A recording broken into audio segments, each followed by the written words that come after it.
Welcome to Telugu not out. 1993 Sankranti పండుగ సీజన్లో release అయిన సినిమాలు వాటి జయాపజయాలేంటి ఈ వీడియోలో తెలుసుకుందాం. ఆ సంక్రాంతికి మొత్తం 4 హీరోలు పోటీ పడ్డారు. ముందుగా సూపర్ స్టార్ కృష్ణ పచ్చని సంసారం సినిమాతో జనవరి 9న రావడం జరిగింది. చక్కటి ఫ్యామిలీ డ్రామాగా వచ్చిన ఈ మూవీ బాక్సాఫీస్ వద్ద మంచి విజయాన్ని అందుకుని కృష్ణ గారికి సెకండ్ ఇన్నింగ్స్ని శుభారంభాన్ని కల్పించింది.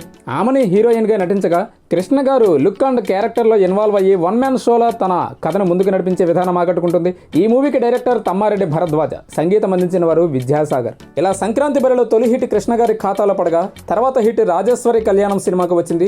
మీనా, అక్కినేని నాగేశ్వరరావు, సురేష్ ప్రధాన పాత్రలో నటించిన ఈ మూవీ చక్కటి క్లాసిక్ గా నిలిచి ఆ సంక్రాంతి సీజన్లో కుటుంబ సమేతంగా వచ్చి సినిమాను తిలకించేలా చేసింది. ఈ మూవీకి డైరెక్టర్ క్రాంతి కుమార్ కాగా సినిమా మొత్తంగా 7 నంది అవార్డులను గెలుచుకొని ఇండస్ట్రీ గర్వించదగేలా చేసింది. ఇక మరో మూవీ కొంగుచాటు కృష్ణుడు. నరేష్, మీనా ప్రధాన పాత్రలో నటించిన ఫుల్ లెంత్ కామెడీ మూవీగా వచ్చింది ఇది. సీనియర్ నరేష్ టైమింగ్ అలరిస్తుంది. ముఖ్యంగా మీనా గ్లామర్ గానీ నటన గానీ సినిమాకు ప్రధాన బలాన్ని చేకూర్చాయని చెప్పొచ్చు. ఈ మూవీ బాక్సాఫీస్ వద్ద అబవ్ యావరేజ్ గా నడిచి పండుగ సీజన్లో మంచి కలెక్షన్లు అయితే కొల్లగొట్టింది. పామర్తి గోవిందరావు ఈ సినిమాకు దర్శకులు.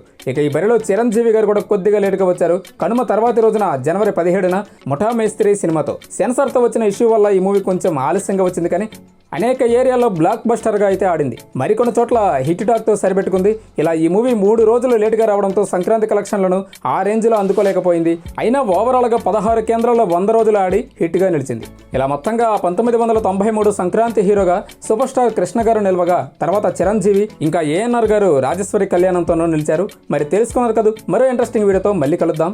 దయచేసి మా తెలుగు నాట్ అవుట్ ఛానల్ని సబ్స్క్రైబ్ చేస్తారని ఆశిస్తున్నాం.